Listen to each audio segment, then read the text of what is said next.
ئەو زمانەی ئێستا من قسەی پێ دەکەم زمانی کوردی نییە بەڵکو زمانێکی لاوەچیە. بەم زمانەی من لە زۆرینەی چێشخانە و کافتریاکانی کوردستان ناتوانی داوای برنج و مریشکێکیش بکەیت بەبێ بەکارهێنانی وشەی عەرەبی. بەم زمانەی من لە زۆرینەی زانکۆکانی کوردستان ناتوانی خوێندنیشی پێوە بکەیت. هەر بەم زمانەی من لە زۆرینەی چێشخانە و کافتریاکانی کوردستان ناتوانی لە لیستی خواردن و نووسینی سەر تابلۆکان تێبگەیت. بەم زمانەی من لە کوردستان بەبێ زانینی زمانی تر ناتوانی کاریشت دەست بکەوێت. بۆیە دەڵێم ئەم زمانەی من کوردی نییە چونکە بەیاسا لە کوردستان زمانی فەرمی کوردیە بەڵام لە ڕاستیدا وانە. باشە هەر بەڕاست ئێمەی کورد بۆ ئەوەندە سەرسامین بە زمانی بێگانە و بەکەم سەیری زمانی خۆمان دەکەین. چەند هەفتەیەک بەر لە ئێستا لە یەکێک لە قوتابخانەکانی کوردستان بوو. قوتابیەکان کە کورد بوون بەشێکیان بە زمانی عەرەبی قسەیان لەگەڵ یەکتری دەکرد بەشێکی تریشیان بە زمانی تورکی قسەیان لەگەڵ یەکتری دەکرد. باشە هەر بەڕاست دەزانی ئەوە چ کارە ساتێکە؟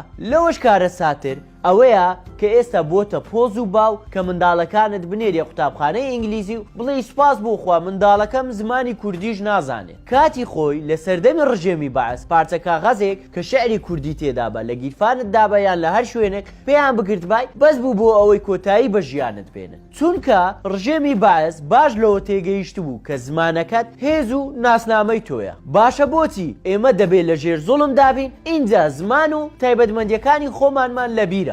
لە ئازادیدا بۆچی تایبەتمەندیەکانی خۆمانمان لەبیر دەچێتەوە. ئەم زمانە کوردیەی کە ئێمە ڕێزی ناگرین یەکەم شارستانیەتی مێژوو بەم زمانە نووسراوە. زمانی کوردی بە 735,320 وشەی سەرەکی یەکێکە لە دەدەوڵەمەندترین زمانەکانی جیهان. زمانی کوردی بە هەموو شێوەزارەکانیەوە کۆی گشتی 1,200,000 وشەی تێدایە. بە هەموو دەربڕین و دەستەواژەکانیەوە 1,600,000 وشەی تێدایە. لە بەرامبەر هەر وشەیەکی بیانی کۆمەڵێک وشەی کوردیمان هەیە. ئەمەش بەهۆی دەوڵەمەندی زمانی کوردی و هەمە چەشنی و زۆری شێوەزارەکانمانەوەیە. هەر بۆ نمونە تەنیا لە بەرامبەر وشەیە حەسوودی عەرەبی 14 وشەی کوردیمان هەیە. دەمەوێت ئەم بابەتە بە قسەکانی شاعیری گەورە عەبدوڵڵا پەشێ کۆتایی پێبێنم کە دەڵێت زمانی کوردی شەرەفمانە، ناموسمانە، غیرەتمانە، هەموو شتێکمانە.